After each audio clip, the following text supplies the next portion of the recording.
Olá, você que é São Paulino, você que é São Paulina, bem-vindos a mais um vídeo aqui do canal Eduardo Trader, mais um vídeo sobre São Paulo.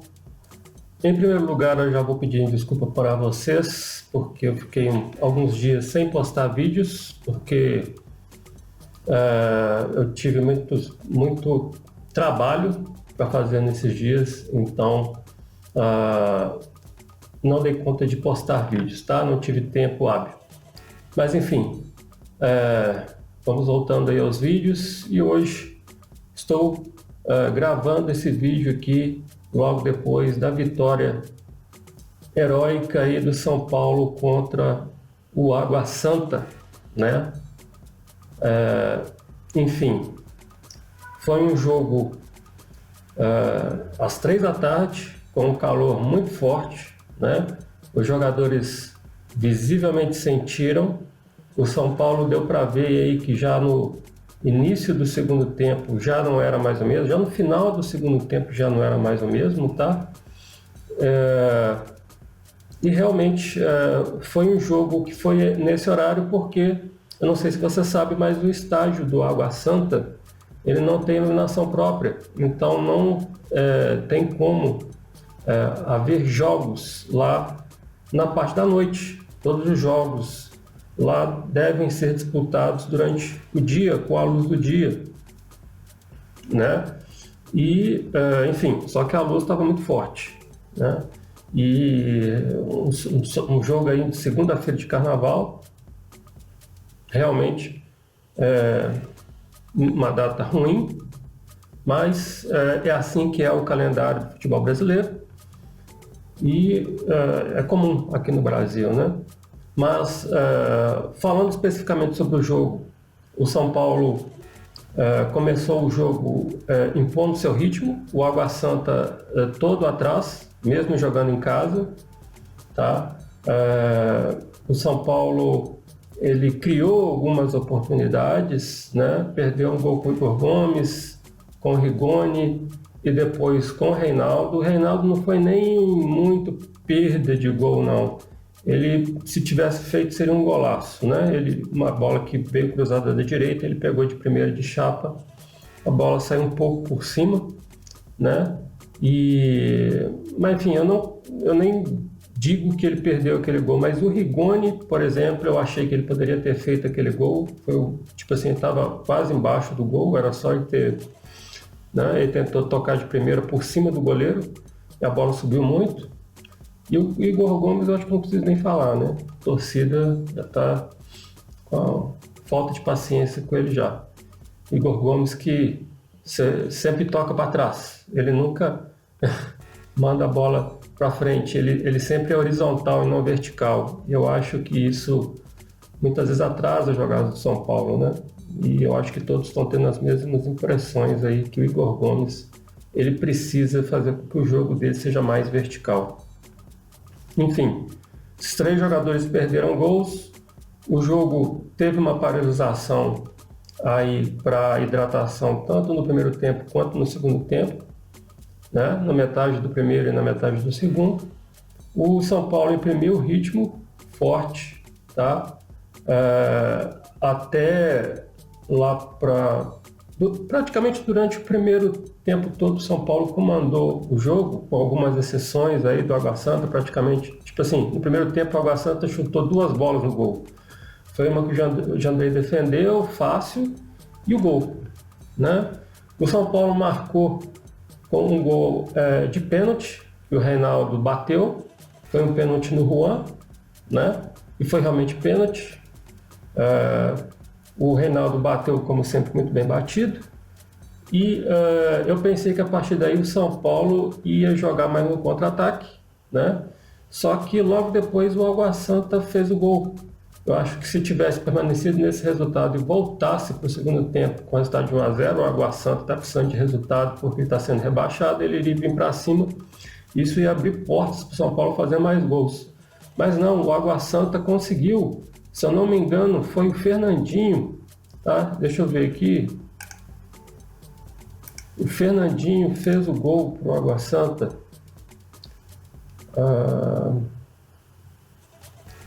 Foi isso mesmo. tá? O Fernandinho... Não, foi o Alex Silva. O Fernandinho foi quem deu a cabeçada e a bola sobrou para o Alex Silva, tá? E ele chutou, o Jandrei não teve culpa, a bola foi bem no canto e o Alex Silva empatou a partida para o Água Santa. Foi realmente um pecado, porque senão o São Paulo teria voltado para o segundo tempo com a vantagem, o Água Santa teria sido obrigado a atacar e provavelmente teria mais espaço para o São Paulo efetuar mais gols. Mas com o empate, o que aconteceu? O Água Santa continuou, voltou para o segundo tempo de uma forma surpreendente, porque todos pensavam que ele ia voltar atrás, né? Defendendo, como fez todo o primeiro tempo, tentando jogar no contra-ataque.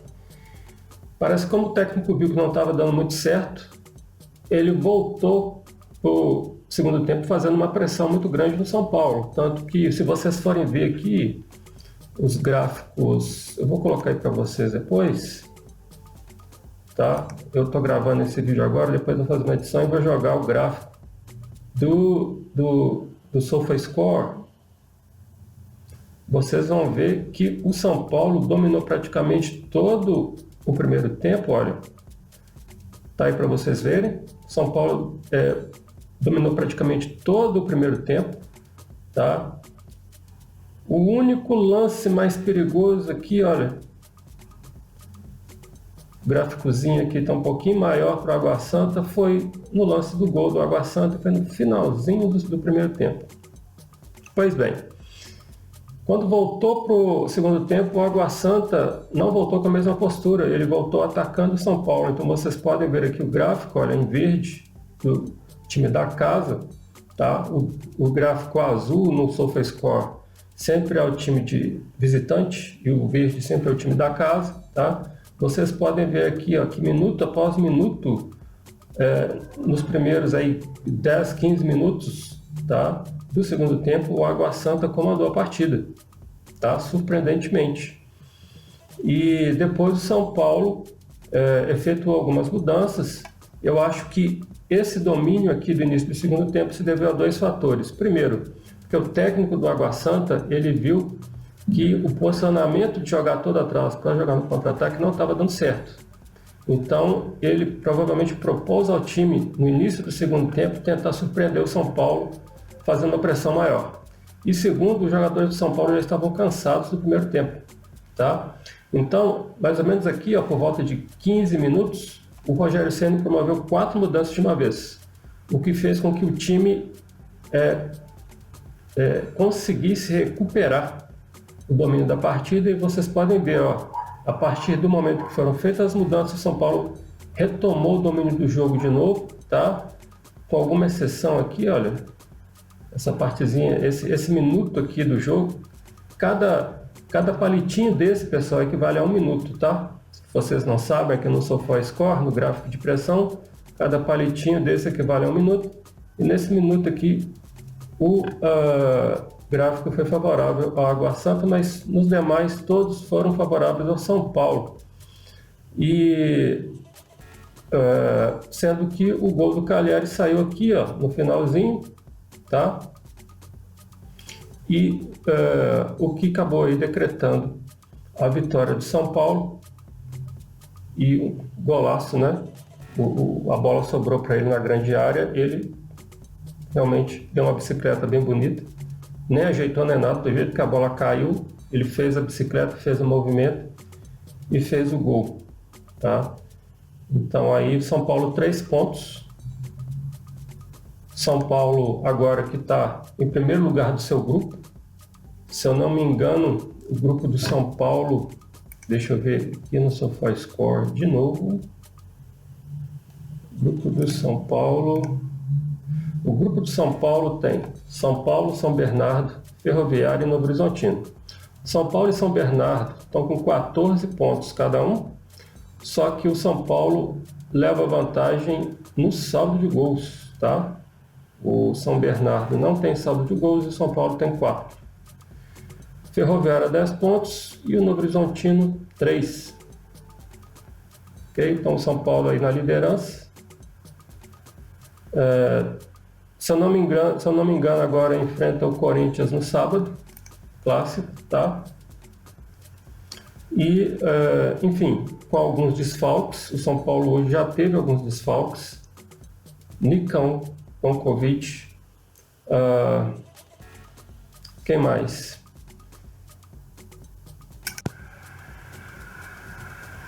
Então, pelo que eu estou vendo aqui, contundidos, tá, pessoal? Diego Costa e Alisson, tá? Provavelmente o Alisson com certeza não joga contra o Corinthians e Diego Costa pouco provável. Nicão com Covid, tá? Se ele for negativado até o jogo do Corinthians e tiver condições, talvez ele possa jogar, senão não. Ok? Então o São Paulo provavelmente vai ter esses 3 desfalques, fora o Luan, né, que ainda está recuperando. Mas teve boas notícias, como por exemplo, o Luciano jogou hoje, tá? O Luciano entrou no segundo tempo, ainda sem ritmo de jogo. A nova contratação de São Paulo, 2 novas contratações, né? Que é o Andrés Colorado, entrou e jogou bem, tá? Jogou muito bem. E o outro novo jogador de São Paulo, o Sub-23, o lateral direito, que é o Moreira, tá? Eu não sei muito sobre ele ainda, mas é um lateral direito de origem portuguesa, né? Ele é Sub-23 ainda. Enfim, ainda tem que ver mais sobre ele, conhecer mais sobre o jogador. Eu confesso que eu não conheço muito. Eu achei a participação dele um pouco apagada, vamos ver. Mas enfim, ele é um bom reserva para o Rafinha, tá bom? Melhor do que os anteriores, né? Pelo menos na parte defensiva ele pareceu ser bem sólido. Enfim, pessoal, é isso que eu tenho a dizer sobre o jogo. Para quem viu o jogo, foi um jogo realmente não muito diferente daquele que vocês já estão acostumados a ver do São Paulo. Dificuldade de criação, até porque o jogo foi disputado durante o dia, no calor de 3 da tarde, então tem que dar um desconto. Mas a dinâmica do jogo foi mais ou menos a mesma, dificuldade de criação, o time oponente jogando todo atrás para dificultar, para fechar os espaços, né, para o São Paulo. Então realmente é difícil, tá, pessoal? Apesar do São Paulo ter dificuldades de criação, mas na minha opinião particular, eu que mexo com trade, que assisto diversos jogos, diversos times, eu posso dizer que quase todo time no mundo tem dificuldade de jogar contra esse tipo de sistema, tá? A seleção brasileira, Manchester City, Chelsea, Bayern de Munique, qualquer time, mesmo os melhores times do mundo que você pega e joga eles contra um outro time inferior que volta todos os 11 jogadores para defender, eles têm dificuldade de criação, tá? Para você ter uma ideia, o Manchester City, quando jogou a final da Champions contra o Chelsea jogou assim, ele jogava todo recuado para tentar marcar o gol na transição ofensiva, e foi o que aconteceu. E o Manchester City teve enormes dificuldades, inclusive ele ficava fazendo que nem o São Paulo faz, jogando bola na área, porque ele não conseguia criar nada. Porque quando você retorna com os outros jogadores para perto da área, você não consegue trocar passes. Você realmente é muito difícil que você faça uma triangulação, porque os espaços são muito pequenos. Então, tem que ser triangulações, tem que ser troca de passes quase que perfeitas, no tempo certo, para que você consiga furar a defesa adversária, ou então o jogador que dribla, né? E que é o que o Rogério Ceni quer, por isso que é muito importante. Mas, de uma forma geral, para qualquer time, mesmo os melhores times do mundo, até as seleções, é difícil você jogar contra um time que volta todo atrás e tem uma disciplina muito grande defensiva. É muito difícil você fazer esse tipo de bloqueio. Principalmente para um time como o São Paulo, que está em formação, que ainda não tem entrosamento e não tem jogadores como o Manchester City tem, como o Bayern de Munique tem, como o Real Madrid tem. Eu vejo o Real Madrid ter enormes dificuldades contra times lá da Espanha, times considerados muito menores, que se fecham todo atrás.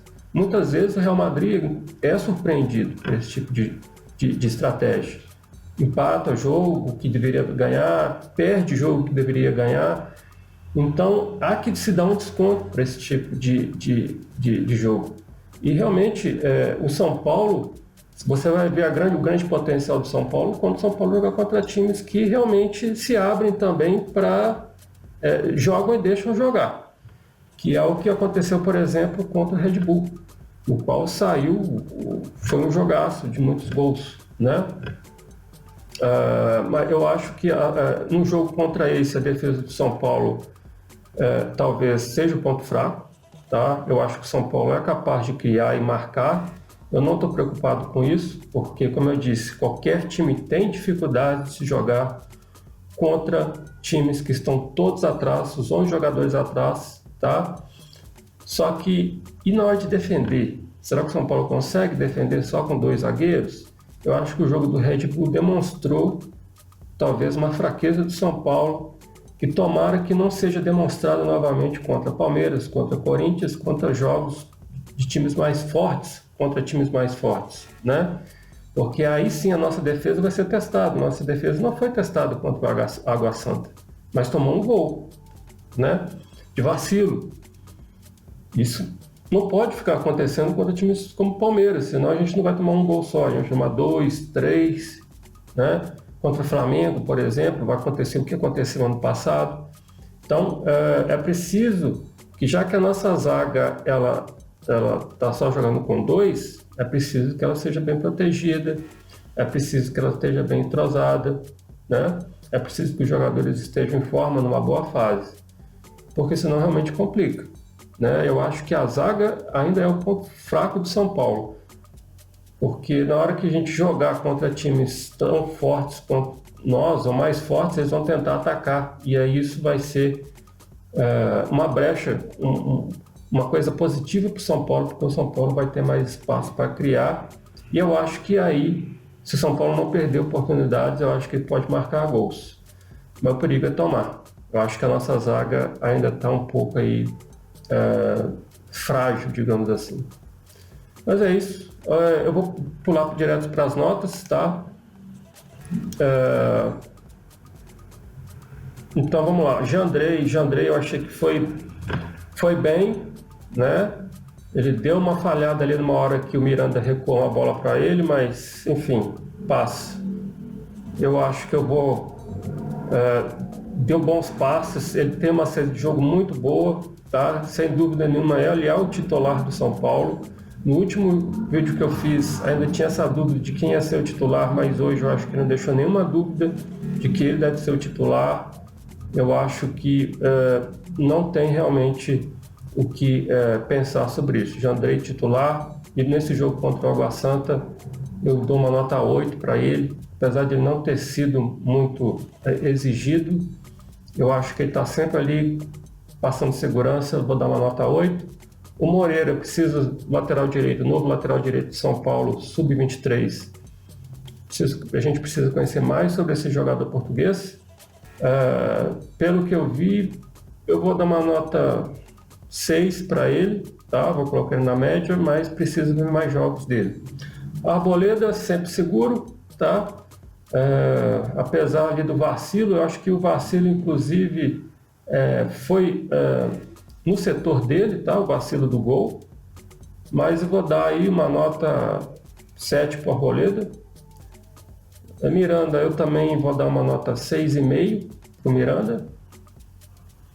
E Reinaldo, eu vou dar uma nota 7 para ele. Achei que ele participou bem, correu, né? Esse revezamento que o Rogério está fazendo está sendo bom para poupar alguns jogadores, para eles não ficarem jogando de 3 em 3 dias.